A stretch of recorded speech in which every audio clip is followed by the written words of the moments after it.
నమస్తే, అస్సలాము అలైకుం, సత్ శ్రీ అకాల్, ప్రైడ్ సలాడ్. దేవుడు ఎక్కడో లేడు, మా పొలంలో కూడా ఉన్నాడు. అంటే మా పొలం కాదు, మెదకెళ్ళే దారిలో ఒక పొలం కనబడ్డది. సో ఎక్కడ దేవుడు కనబడ్డా అక్కడ చెప్పులు ఇడిచిపెట్టేసి దండం పెట్టుకోవాలా.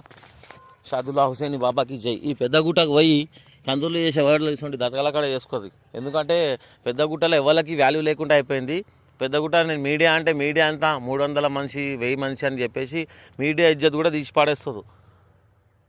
అట్లా అటువంటి ఘోరమైన పరిస్థితిలో మనం మా పెద్ద గుట్టకు పోవాలి ఎందుకు, అక్కడ మొక్కాలి ఎందుకు? దేవుడు మనుషులు ఉన్నాడు, దేవుడు మనం మొక్కిన కాడు ఉన్నాడు. ఏడన్నా మనం కందులు చేసుకోవచ్చు. సో పైసా చాలా ఇంపార్టెంట్ లైఫ్లో.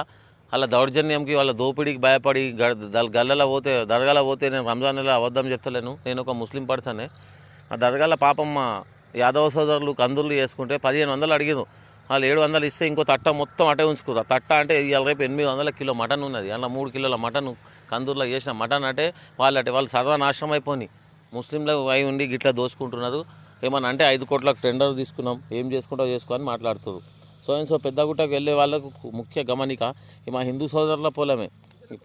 ఈ పొలంలో వీళ్ళు ఎట్లా నమ్ముతుంది చూడండి, ఈ దర్గాని ఇట్లా పెట్టుకొని. సో ఏడ కనబడ్డా దర్గా కాడ కందులు చేసుకొని. కానీ పెద్దగుట్టకు పోవద్దు, మనం దోపిడీ దొంగల చేతుల్లో బలి కావద్దు. ప్రభుత్వాలు అన్న నమస్తే రేవంత్ అన్న, ఏందన్నా వీళ్ళ దోపిడీ రాజ్యం, దీన్ని అది కట్టన్నా. మా కేసీఆర్ బాపు ఉన్నప్పుడు రూపాయి ముట్టకుండా చేసిండు ఆడ. అసొంటిది ఇప్పుడు మొత్తం దోచుకుంటున్నారు. ఎవరికి చెప్పుకో అంటున్నారు. వాడు తెలుసు వీడు తెలుసు అని మాట్లాడుతున్నారు వాళ్ళు.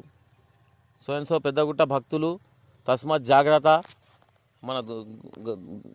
మనం కట్టుకున్న దర్గాలు మస్తు ఉన్నాయి మన దగ్గర. అక్కనపేటలో దర్గా ఉంది, మళ్ళీ రామాయణపేటలో ఉన్నది, అక్కడ చేసుకున్న కందులు. ధర్మో రక్షో రక్షితం. So thank you guys, support with me. ఈ పెద్దగుట్టల దోపిడీ ఆగే వరకు వీడియో షేర్ చేస్తూనే ఉండండి.